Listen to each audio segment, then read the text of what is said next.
Hi friends, 319 fertiliser ఏ పంటల్లో వాడతారో, ఎంత మోతాదులో వాడాలి, పూర్తి సమాచారం ఈ వీడియోలో తెలుసుకుందాం. ఇందులో 19% నత్రజని, 19% భాస్వరం, 19% పొటాసు ఉంటుంది. దీనిని పెరిగే దశలో వాడితే మొక్క ఏపుగా పెరగడానికి, మొక్క నలుపు రావడానికి చాలా బాగా పనిచేస్తుంది.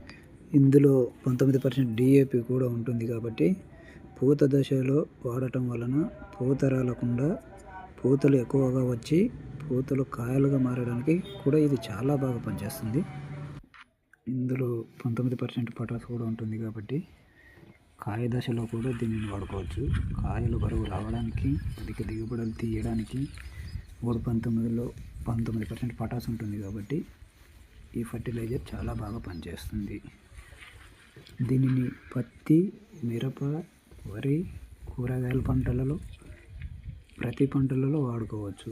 అన్ని పంటలలో అధిక దిగుబడులు తీయడానికి ఇది చాలా బాగా పనిచేస్తుంది. ఈ 319లు కింద ఫర్టిలైజర్ రూపంలో వాడచ్చు, అలాగే పైన స్ప్రే రూపంలో కూడా వాడచ్చు.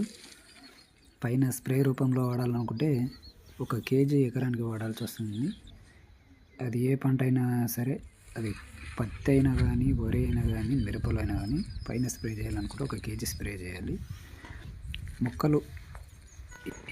మొక్కలు పసుపు రంగులోకి మారిన తర్వాత కూడా పైన స్ప్రే చేస్తే, ఒక్కసారి స్ప్రే చేయడం వలన ఆకులు నల్లగా అయి చెట్టు బాగా అన్ని పోషకాలు తీసుకొని తొందరగా ఏపుగా తయారై మంచి దిగుబడులు ఇవ్వడానికి బాగా వర్క్ చేస్తుంది.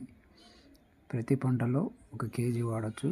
కింద ఫర్టిలైజర్ అనుకుంటే దాని పంటను బట్టి, అది ఏ దశలో ఉందో దాన్ని బట్టి వాడుకోవాల్సి ఉంటుంది.